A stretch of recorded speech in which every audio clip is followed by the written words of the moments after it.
Hey guys, this is E with Scrapbooking with me, and I promised I would do you a little tutorial today. And some of you may already know this, but hopefully there are a few people out there who watch my videos that may not know. But this is just a tag that I made, and I was going to show you how to do that. And this, even though it looks like metal, it is just made using an old piece of, I keep my old file folders, the old cheap ones that I use from year after year. When I make my new files for the new year, then I keep these and I cut them up and I use them. And then I had a lot of this Offray silver ribbon, and this is just plain ribbon. It's not wired, it's not metal, it's just plain ribbon, just silver ribbon. And this is, let's see how wide this is. It's probably, this is 2.5 inches wide. So, and you can usually find this on sale at half price at Walmart or somewhere like that. I think that's probably where I got this a long time ago. So what I do is I cut out my tag, and I just use an old template that I've had around forever. And then I take my ribbon and just lay it down and measure up enough to cover it front and back. And don't worry about it if it's getting perfect or if a little of the sides hang out. Don't worry about that. You can trim it later. So I just do that and then I cut it off. Okay, and then I take my Mod Podge, and I suppose you can use any kind of adhesive on this, any kind of liquid adhesive. I just use Mod Podge because it usually adheres really fast, and it's quick and easy, and I usually have it just laying around. So I use my Mod Podge and I just cover it, and make sure you get the edges covered really well, because that's the part that's going to need to stick down really, really well. Okay, and then take your ribbon and just lay it on top to cover. And sorry if this ribbon is blinding you guys, it sure is me. Okay, and just press it down to where it adheres well. Take your Mod Podge and do the back side.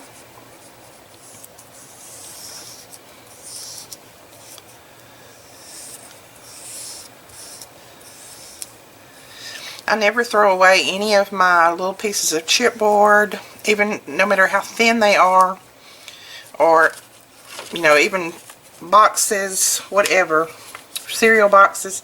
I keep all of that because if I need tags, I can use it to make my tags with. And I did crease that in the wrong spot, but that's fine, don't worry about that. And if you get Mod Podge or glue, whatever, on the outside, it's not a problem. It will come off. It'll wipe off of this. I usually I don't worry about it because I'm going to be distressing it and doing some things to it anyway. But if you do get it on there, you can just use a little baby wipe or something and it wipes right off. Not the problem. And then I take my bone folder and I give that a really good crease at the bottom. Okay. See, I got Mod Podge all over it, but I'm not worried about it because I'll wipe that off. What I can and what I can't get wiped off, it's not a problem. I don't worry about that. Okay, and then if you will take your bone folder and just kind of press that in, it'll show you, and I know you probably can't see it on there, but I can see, if I put my glasses on, that is, I can see where I need to cut right there. And then get that off. And then right there. And then we'll trim this. And then I will trim my sides. Make sure I get that Mod Podge down. Trim that little bit off.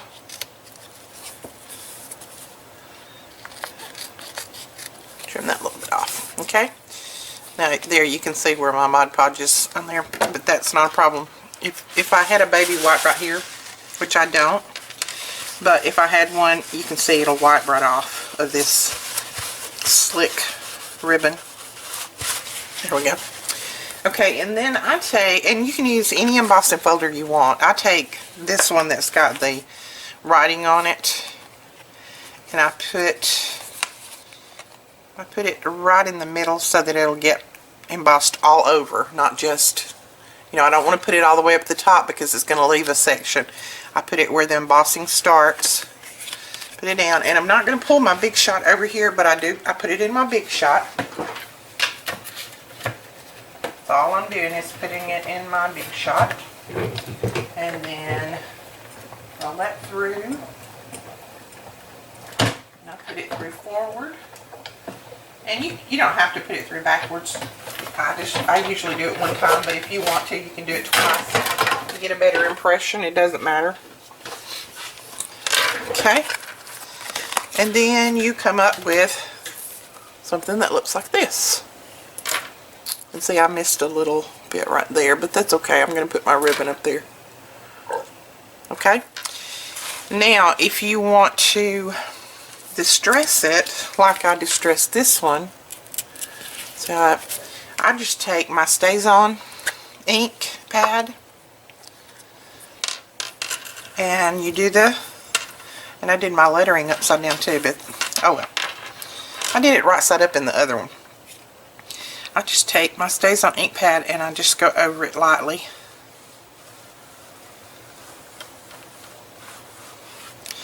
And that puts just a little bit of, I hope you can see that, there you go. Just a little bit of the black on there. And you can wait until this one dries and then put another color on if you want, as long as it is an archival ink or an ink that's not going to, don't use the distress inks, they will wipe off. But as long as it's something like StazOn on archival ink or whatever, that will work. Okay, so let that dry. Then I punch my hole, and I'm ready to put a ribbon in there. And you can do it, you can put the ink on both sides if you want. I just need some with it on the top because they're going to be laying down. So that's a good way to make a metal embellishment that's really not metal. And you can also do this with, like if you wanted a metal looking butterfly, flower, whatever, just use your old chipboard, old file folders, whatever. Put, you know, I'd stamp it out, whatever. If you're just going to stamp it and cut it, that's fine. But if you're going to use your die cutting machine, then put your Mod Podge down, put some of this over it, and then run it through your die cutting machine, and it'll cut both of them at once, and then you're ready to go. And you can bend this like you want and make the butterfly or whatever look like a metal butterfly. But that's just a good way to use up scraps of chipboard and your old ribbon, your old Offray silver ribbon or gold. You can buy this in gold as well and make it look like a metal piece. And like I said, you can do this with the flowers. I just needed some tags right now, so I did my tags. But you can do this with a flower. If you had a flower like this, you could put the metal on top of it and make it look like a metal flower, butterfly, whatever. So that's a good way to use that up. And I was going to show you too a little bit of a tutorial on the Clearly for Art. This is the white out. This is the white one. There is a clear. This is a clear, and it's like an acrylic sheet. It's plastic. It's really a hard plastic. And then this is the black. And let's see, this one, here's the white. And an archival ink does stamp well on this, and any of your Copic markers, your big brush pens, any of those ink-based markers will color on here well too, with no problem. Now on the black, of course you can't do a lot of stamping on the black because of it being black. But I used a Sharpie white pen, and this is just a Sharpie paint pen. I used that and colored on my stamp, and then stamped my flower, and then cut it out. And then I used my heat tool, and I heated it up so that I could curl the edges. And I want to show you how that's done. This is one that I just stamped and colored, and I colored this with the Copic marker, and I put the little white in there with my white Sharpie white pen, and then you just cut it out. And there are lots of nice tutorials out there on this, on using this. Go check them out. I've just recently started using it, and I really like it. Now when you're cutting this out, it feels just like a hard plastic. Let me put something down on here, because you're seeing, all you're seeing is there. When you're cutting this out, it feels just like a hard plastic, which it is. But when you start heating this, it turns into almost like a rubber, where you can mold it and shape it like you want. Now this doesn't shrink. This is not the shrinking type plastic. It's just made to be able to mold. So, and this works well in your die cutting machines. You can die cut this. I have used my Big Shot and die cut it. Just have to kind of figure out what pressures you need, what plates you need. Okay, I just roughly cut that out. And I'm going to move that because we don't want to heat that one too. And you see it's just flat. There is no, let me put another folder or something down so you can see. It's just flat. There's no bending to it. Okay, so I'm going to heat it up.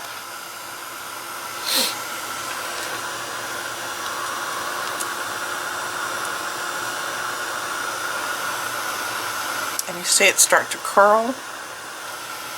But it will start to curl, and that means that you're ready to mold it. Now you can mold it backward. Now again, this will depend on how cool it is in your studio. It is pretty cool in mine today because we have a little bit of snow here in Alabama, which is unusual for us. But so mine is cooling down really quickly. But if your studio is kind of warm, then you don't have to worry about it. It'll stay pliable for a little while, for long enough for you to mold it. Mine is cooling really, really fast. But you get the idea. You get the gist. You can see now it's molded. Okay? Now, if I didn't like the way that was molded, let me zoom in a little bit.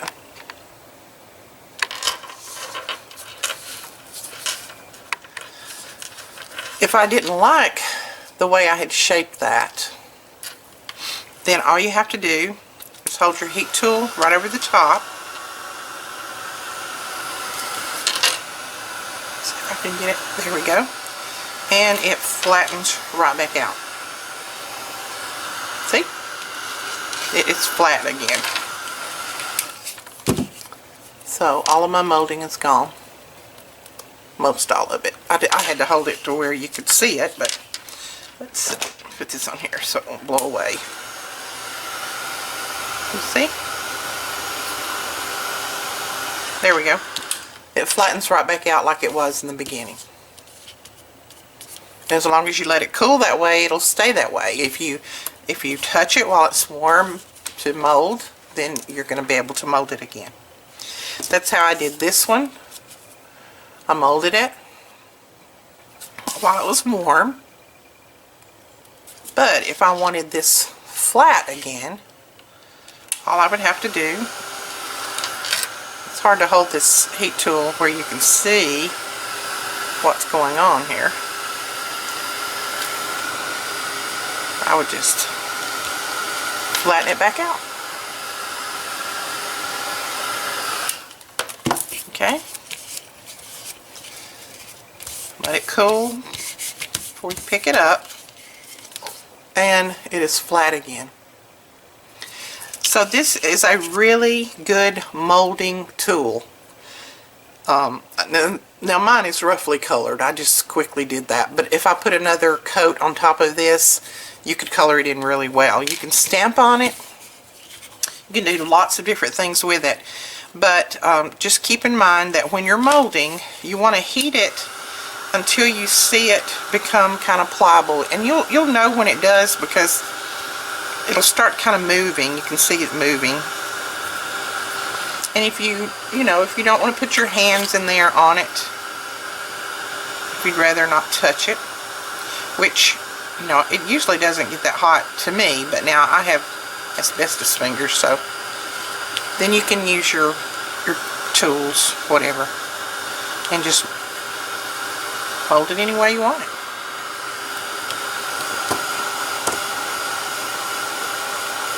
Just keep in mind that when you heat it again, it's going to go back just like it was originally, flat.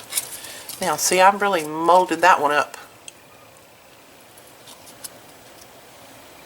See?